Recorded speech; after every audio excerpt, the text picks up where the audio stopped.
Hello and welcome back to the Summoner's Guide to Final Fantasy XIV. We are now into patch 2.1 content, and we're going to start with the first 24-player instance.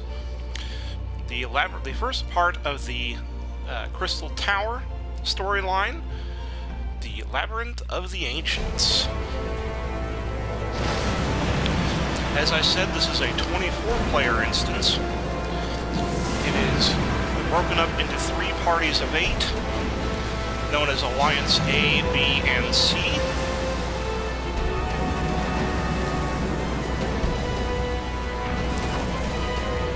And so, the mechanics of these fights are generally geared toward large groups and coordination between 3 distinct parties. And we'll go through them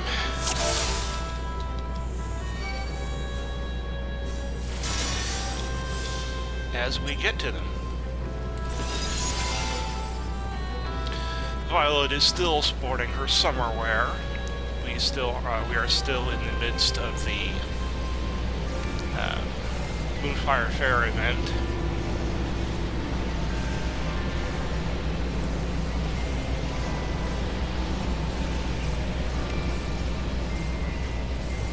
Alright, so from the central hub at the beginning of the dungeon, there are 3 paths.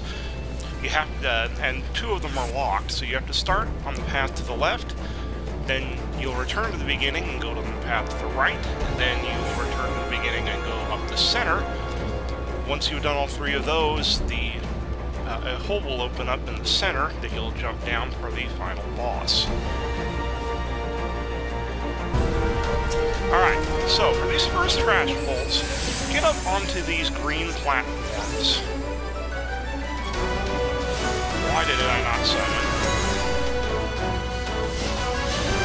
And take out the trash bolts as you are in range. This is really organized chaos, so attack what you can. The reason you're staying up on these platforms is that purple goo that just appeared, which does a constant damage over time effect to anyone standing in it. The poison puddle there will rise and fall throughout the fight.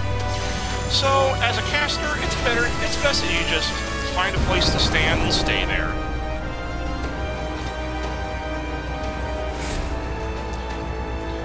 That will unlock the second section here. Head into the second section, and you do the same thing that you did the first time.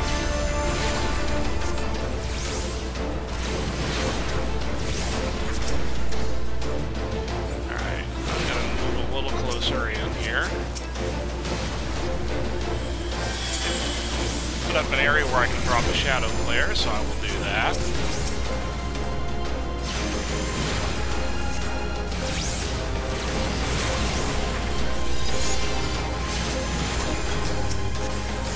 The tanks did a really good job at grouping everything up in this encounter, so they're going down fast. You get 24 people on a group of enemies, they will die quickly. Alright, this third one's a little more tricky. I note on my party list that I'm Alliance B. Typically, for large groups like this, they do kind of designate what alliances need to take what enemy, and they'll split them up. I don't think we're actually doing that this time.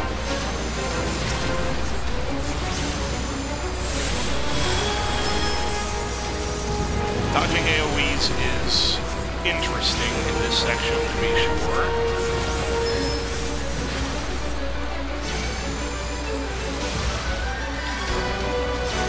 Because you're limited to a very small space that is completely out of the poison.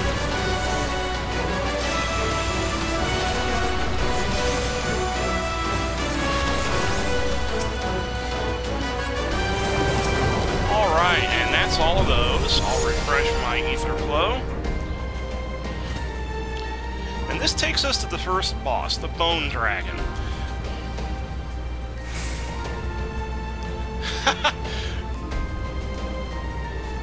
Okay, one of our party members pointed out something very interesting, and I don't know if I would try it.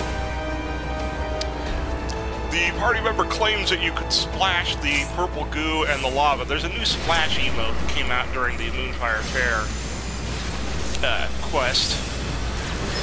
That if you're near a body of water, you can splash that water at just in general or at somebody. Alright, now there are mechanics to this that really will probably wreck us. Technically, you're supposed to take these platinums and spread them out to the far edges of the arena before you kill the Bone Dragon. Otherwise, they're going to run to the arena and do big room-wide AoEs.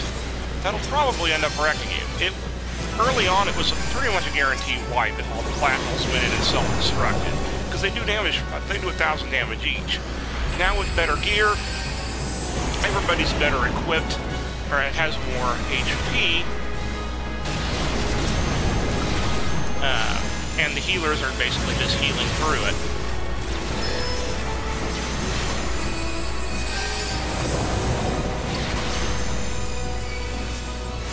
But if you're doing this legitimately, you don't want to kill the platinums where they are. You want to spread them out to basically to those third platforms out there, and then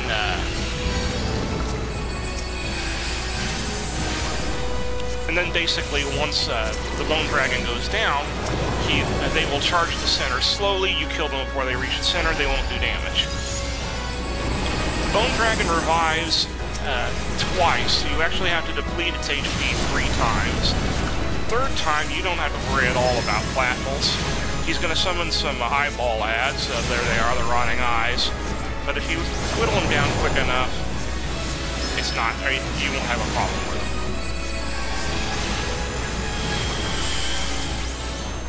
So again, mechanics can ruin you on this, but everybody's so well geared now that usually you can just win by attrition. The gear in this dungeon is pretty much worthless. I think it's I-80. So it's really not even going to be as good as the relic gear you get automatically from the level 50 quest. But some of it looks pretty cool. So you may want to roll on it just for purposes of glamour. I really like glamoring my characters and giving them kind of custom looks depending on my mood and the circumstances. Well, like Violet's current swimwear attire.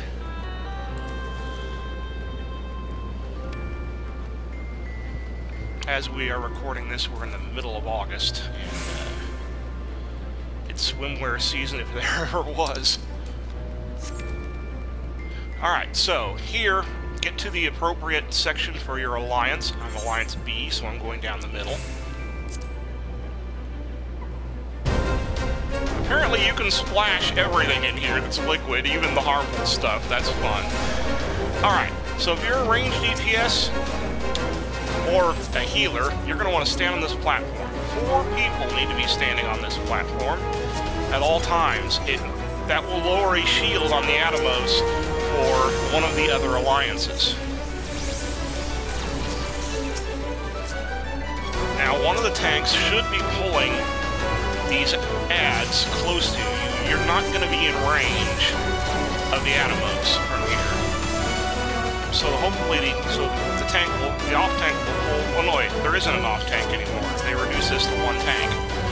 Somebody, like a ranged DPS, our melee DPS will pull the enemies close to the ranged players who are on the platform. So you kill them as they go. You're gonna wait. You need to keep standing on your platform until it goes gray. It'll go gray. No, stand on the platform, guys. Stand on the platform, guys. Thank you. See, if you may have noticed, when we weren't on the platform, a little shield went up around the Atomos over there. That will prevent that alliance from doing damage to the Atomos. So you need to stay on your platform until it goes gray, like that. Once all 3 Atomos are killed, you move on. If at any point any one party wipes, a bunch of Iron Giants will appear and completely wipe out everybody else. So all 3 alliances must survive this encounter.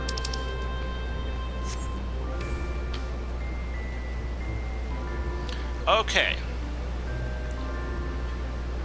So now we get to the second major boss in this encounter, Thanatos. Now, A is going to stand over there, C is going to stand over there, B is going to go to the back of the room. Now, Thanatos is immune to damage unless you have a particular status condition on you. It starts...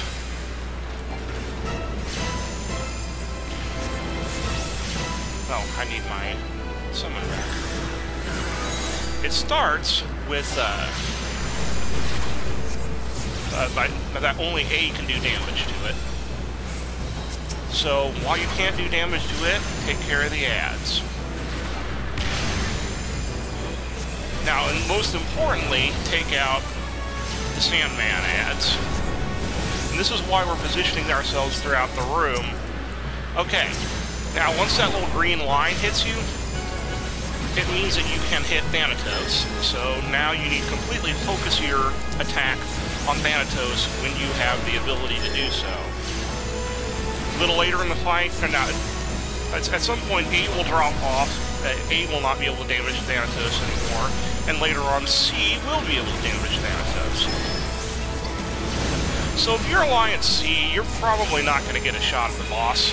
So you're basically entirely on ad duty.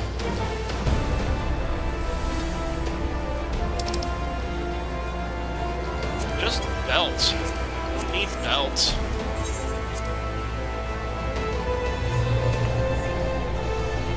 Belts aren't really useless as glamour items because they don't actually appear.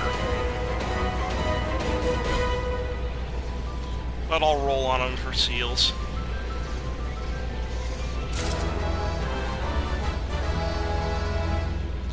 Alright, so we've completed the passage to the right, we've completed the passage to the left.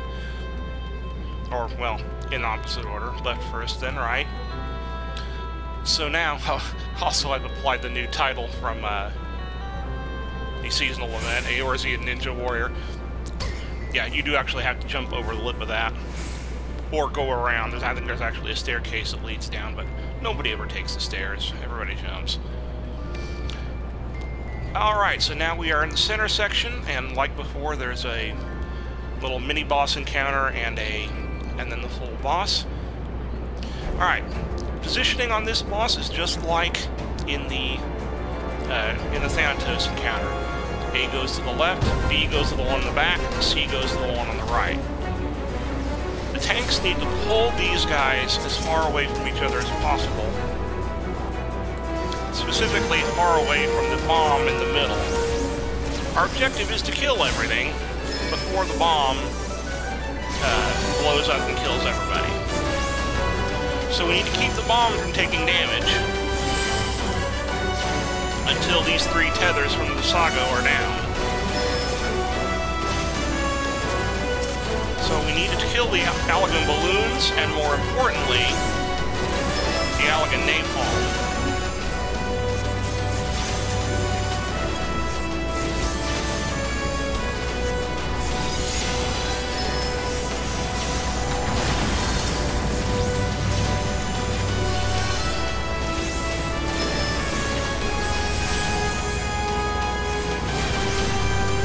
The balloons will actually aggro, and you can actually pick up hate on them. The napalms will go straight for the Allagan bomb in the middle. So the napalm are really your priority. So ultimately, what you really need to do is take out the Saga. So.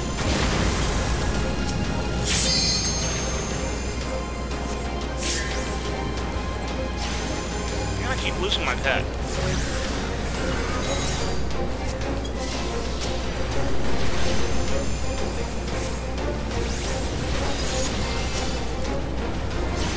Alright, now that all three of the Saga are down, kill the bomb. And that's all she wrote.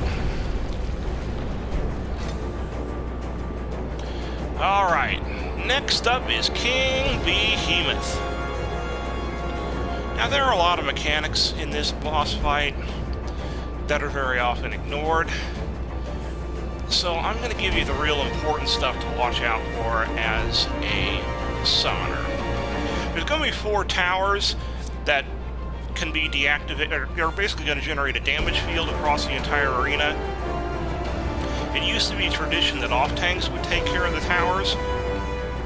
I don't know if anybody really takes care of the towers now, or if we just heal through it.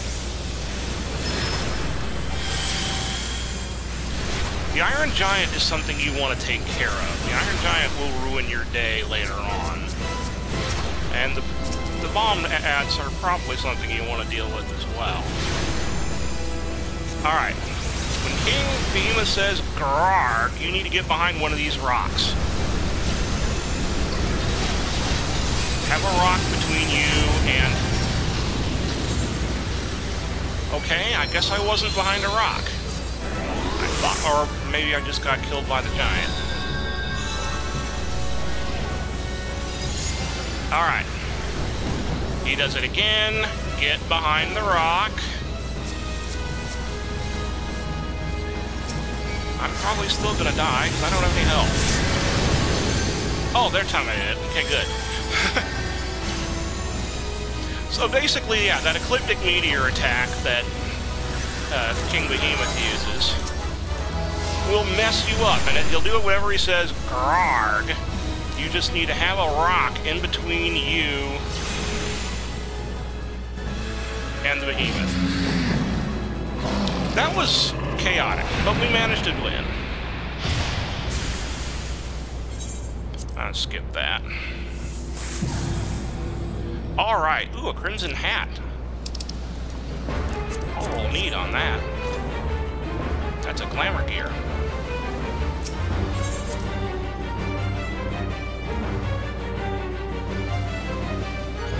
Okay, so I hope you've been able to piece through the chaos so far, because it is chaos. And kind of hard to explain in the moment. Alright, so this guy. There's some... I would put money on us wiping our first attempt. Very few groups get through this boss on their first attempt. So, start off, get into the center area.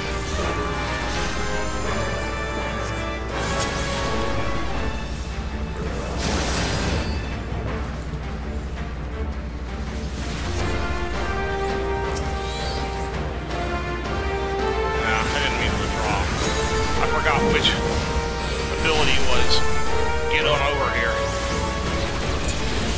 But I want Garuda hanging out over here. Okay, the Iron Claws will appear and we'll seize one of each. You kill your Iron Claw, then wait. Very soon he's going to use an attack called Ancient Flare. When he does, you need to get back on the pad in your area. Good. Enough people got on their pads that the shield went up. That keeps you from getting killed by Ancient Flare. Iron Giants appear. Kill them. Problem is there's so many damage fields in this, my pet keeps dying. Alright.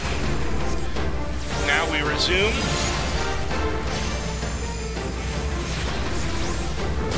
Alright, the Iron Claws are back. Ancient Flare is going to come up before long. We pushed him so hard.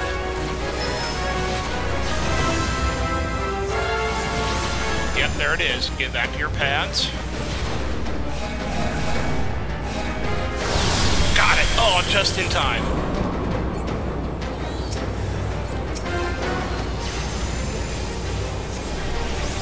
We're actually going to clear this in the first attempt. This doesn't happen. Usually, the party will ignore the pads at some point, which inevitably ends up in a wipe.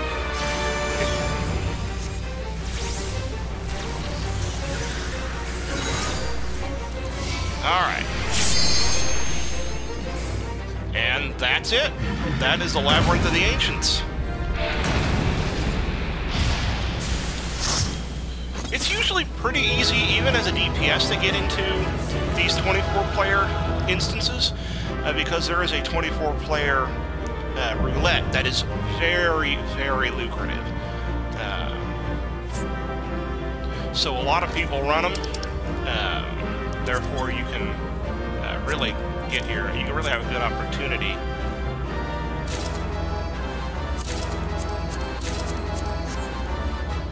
Yeah, therefore, you're generally not going to be waiting long, even as a DPS, to get into these instances, and that's a big advantage to running them. I mean, I only had to wait a couple minutes to get into this, which is almost unheard of as a DPS. Alright, so that was Labyrinth of the Ancients. There's 2 more of these 24-player runs in the 2.X series. Oh, I get a cutscene. And we will get to those when we get to their appropriate patches. Next off, we'll probably be doing the 3 2.1 dungeons. That will be Pharaoh Sirius, Copperbell Mines hard mode, and Hawk Manor hard mode. I do not know the order I'm going to be doing them in. I'm going to queue up for all 3, and whichever one pops, that's the one we're doing. And I'm going to repeat that until we've done all 3 of them. And then I will go into the trial for the 2.1 series as well, which is involved in the main story. Until then, have a wonderful day.